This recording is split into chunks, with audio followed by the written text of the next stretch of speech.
नमस्ते साथियों, कैसे हैं आप लोग। आशा करता हूं कि आप लोग ठीक तरह से होंगे और अपना अध्ययन ठीक तरह से कर रहे होंगे। पिछले व्याख्यान में हम मौर्य काल के बारे में अध्ययन कर चुके हैं। इसके पहले हमने नंद वंश के राजा घनानंद के बारे में अध्ययन किया, जिनको आचार्य चाणक्य अपने घोर अपमान के बदले साम्राज्य का नाश करने की चेतावनी देते हैं। आचार्य जिस आक्रांता के बारे में घनानंद को समझाने गए थे, उन्हीं का अध्ययन आज के व्याख्यान में हम करेंगे। एक महान योद्धा जो 20 वर्ष की उम्र में शासक बना, ईरान, अफगानिस्तान और विक्ट्रिया को पराजित करने के बाद अब भारत पर आक्रमण करने को तैयार था, जिसे दुनिया सिकंदर द ग्रेट के नाम से संबोधित करती है। आज के व्याख्यान में हम सिकंदर के भारत आगमन एवं ईरानियों के आक्रमण के बारे में अध्ययन करेंगे। इनके शब्द थे, मैं भेड़ के नेतृत्व में सिंहों की सेना से नहीं डरता, मैं शेर के नेतृत्व में भेड़ों की एक सेना से डरता हूँ। अर्थात कि अगर नेतृत्व करता अच्छा हो तो युद्ध जीतना आसान होता है, और अगर नेतृत्व करता सही नहीं है तो सेना का मनोबल उतना मायने नहीं रखता। एक कुशल नेतृत्व करता ही युद्ध की विजय को निश्चित करता है। आइए सिकंदर का भारत आक्रमण देखते हैं किस प्रकार हुआ। भारत पर सर्वप्रथम आक्रमण ईरानियों द्वारा किया गया था, जबकि द्वितीय महत्वपूर्ण आक्रमण यूनानियों द्वारा किया गया, जिसका नेतृत्व करता सिकंदर महान था। सिकंदर का परिचय।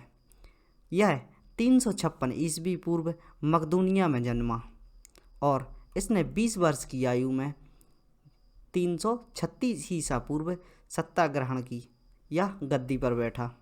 सिकंदर का भारत आगमन 326 ईसा पूर्व यानी अपने सत्ता आरोहण के 10 वर्ष बाद हुआ। सिकंदर की अंतिम विजय, जो इसकी अंतिम विजय है, जो कि पूछ ली जाती है, वह है पाटल विजय। कि सिकंदर की आखिरी विजय कौन सी थी? पाटल विजय। इसकी मृत्यु 323 ईसा वर्ष पूर्व 33 वर्ष की आयु में बेबीलोन में हुई।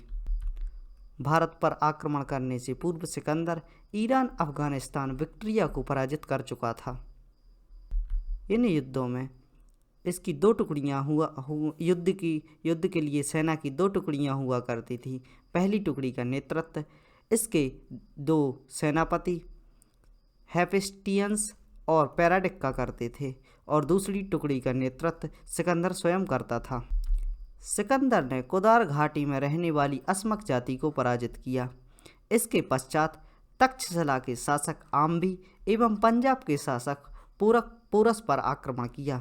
इससे हमें जानकारी है कि यह उत्तर पश्चिम क्षेत्र से आक्रमण कर रहे थे। राजा पोरस और सिकंदर के बीच बितस्ता नदी यानी झेलम नदी के किनारे युद्ध हुआ। इस युद्ध को इतिहास में हाइडेस्पीच के युद्ध के नाम से जाना जाता है। बहुत ही महत्वपूर्ण युद्ध, याद रखने योग्य।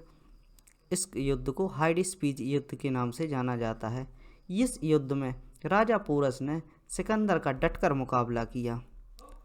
पोरस ने यूनान के दूत मंडल मेरुस के कहने पर आत्मसमर्पण कर दिया। यूनान के दूत मंडल में जो मेरुस नाम का व्यक्ति था, यह इस युद्ध का, जो हाइडेस्पीच का युद्ध है, इस युद्ध का गेम चेंजर माना जाता है, क्योंकि इसने बीच युद्ध में सुलह कराने का या संधि कराने का प्रयास किया और वह सफल रहा। इसने युद्ध अवसान के समय राजा पोरस को समझाया कि जो सिकंदर है बहुत ही महान युद्ध करता है, यह 3 देशों को हरा कर आ रहा है, अतः यह आपको भी आसानी से हरा देगा। यदि आप सिकंदर से संधि कर लेते हैं तो आपका राज्य भी सुरक्षित रहेगा और आपकी मृत्यु भी नहीं होगी। वहीं सिकंदर को इसने जाकर समझाया कि पोरस बहुत ही महान राजा है, यह आपसे युद्ध लड़ने के लिए भारत के विभिन्न राजाओं को आपके खिलाफ खड़ा कर रहा है, और कुछ समय पश्चात ही यह एक बड़ी सेना के साथ आप पर युद्ध कर देगा। और इस प्रकार मेरुस दोनों को संधि के लिए राजी कर लेता है। युद्ध के बीच किसी भी राजा का अपमान ना हो, इसलिए वह दोनों को एक बात समझाता है कि दोनों अपने घोड़े से नीचे उतर जाएं और संधि के लिए एक दूसरे के लिए स्वागत करें। इस प्रकार वह संधि कराने में सफल हो जाता है। संधि होने के उपरांत सिकंदर ने भी पुरस की वीरता से प्रभावित होकर उसका संपूर्ण राज्य उसे लौटा दिया। सिकंदर ने झेलम नदी के तट पर अपने घोड़े की याद में, जो कि युद्ध में शहीद हो चुका था, उसकी याद में बुका फैला नगर बसाया। इस नगर का नाम युद्ध में शहीद हुए सिकंदर के घोड़े बुका फैला के नाम पर रखा गया। झेलम नदी के दूसरे तट पर निकैया, या इसका नाम विजयनगर कहलाता है, निकैया का नाम, नगर बसाया। इसी स्थान पर सिकंदर को विजय प्राप्त हुई थी, यानी संधि की थी या विजय प्राप्त हुई थी, बात एक ही है। दोनों राजाओं को ऐसा प्रतीत हुआ था कि दोनों की विजय हुई है। ईरानियों की लिपि का नाम अरमाइक लिपि था।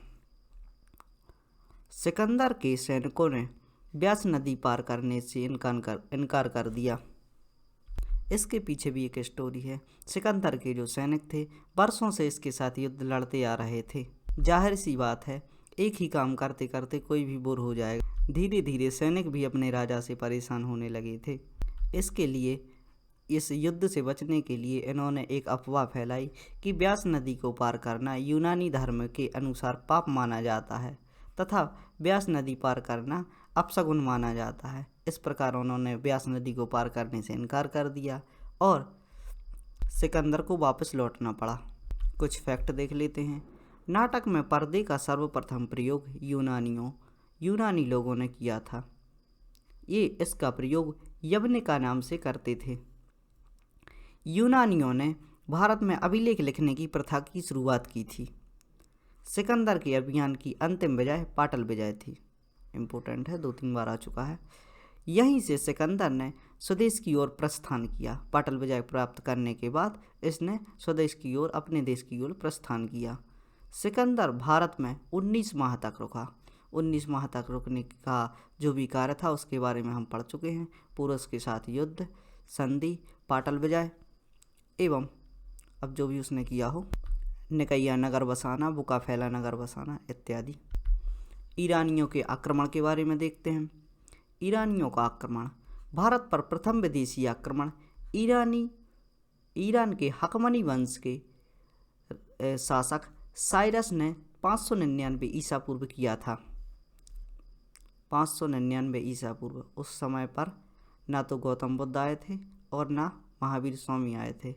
यह 599 का ड्यूरेशन था। उस समय पर ईरानी शासक, ईरान के हकमनी वंश के शासक साइरस ने आक्रमण किया था। ईरान की तरफ से आक्रमण करने में सर्वप्रथम सफलता दारा प्रथम ने की। जो आक्रमण तो हुए परंतु यह सफल नहीं रहे। ईरान की ओर से सर्वप्रथम सफलता किसको मिली? दारा प्रथम को मिली। साइरस का उत्तराधिकारी था। यह साइरस का उत्तराधिकारी था। चूँकि साइरस यहाँ पर युद्ध कर चुका था, वह यहाँ की स्थिति को जान चुका था, अतः इसने अपने जो उत्तराधिकारी था उसको युद्ध करने के लिए भेजा, साइरस को लिए। तो यहाँ पर ये साइरस का जो उत्तराधिकारी था दारा प्रथम, तो साइरस ने दारा को भेजा, तो उसने युद्ध किया और वह सफल रहा। सिकंदर को भारत में प्रथम आक्रमण करते समय ईरानी शासक दारा तृतीय के राज कर रहा था। यानी दारा प्रथम जो कि यहाँ पर शासक बन चुका था, इसके बाद दारा द्वितीय आया और दारा तृतीय आया। उसी समय पर सिकंदर भारत में आक्रमण कर रहा था। भारत में जब इसने आक्रमण किया तब उस समय पर दारा तृतीय यहाँ पर राज कर रहा था। दारा तृतीय को सिकंदर ने युद्ध में पराजित कर दिया। अब इस दारा तृतीय को किसने पराजित किया? सिकंदर ने पराजित कर दिया। जो 599 से शुरुआत हो रही थी उसको सिकंदर ने पराजित करके ईरानी साम्राज्य को समाप्त कर दिया। ईरान की लिपि अरमाइक लिपि थी। ईरान की शासन प्रणाली छत्र प्रणाली थी। प्रश्न पूछ लिया जाता है कि छत्र प्रणाली किन की प्रणाली थी, तो ये ईरानी लोगों की प्रणाली थी। और अरमाइक लिपि आई थी, वह आई थी ईरान से आई थी। छत्र प्रणाली का सर्वप्रथम विकास शक एवं कुषाण युग में हुआ था। जो छत्र प्रणाली है इसका प्रयोग शक एवं कुषाण में हुआ था, जो कि इसके बाद जो ये छत्र प्रणाली थी जो भारत में आ चुकी थी। जो हमारे भारत में फिर मगध साम्राज्य में जो कुषाण और ये शक आए, तो उस समय पर इसका प्रयोग प्रारंभ किया और शिलालेखों में अरमाइक लिपि तो लिखी ही जा रही थी। आज का लेक्चर यहीं समाप्त करते हैं। आगे के लेक्चर में हम मगध साम्राज्य के जो आखिरी वंश बचे हैं उनके बारे में अध्ययन करेंगे। चूँकि यह सिकंदर के आने की घटना बीच में घटित हुई थी, अतः इसका अध्ययन करना भी आवश्यक है ताकि हम ईसवी के अनुसार जो अध्ययन कर रहे हैं उस मार्ग से विचलित ना हों। इतिहास में बहुत सी घटनाएं हैं जो एक साथ घटी। कहीं उत्तर में कुछ और हो रहा था तो दक्षिण में कुछ और हो रहा था, तभी उत्तर पश्चिम क्षेत्र से आक्रमण हो रहे थे। अतः हमें सभी घटनाओं के लिए साथ लेकर चलना है। इसलिए मैं आपको इस प्रकार अध्ययन कराऊंगा ताकि ईसवी के अनुसार आपकी अंडरस्टैंडिंग बनी रहे। धन्यवाद।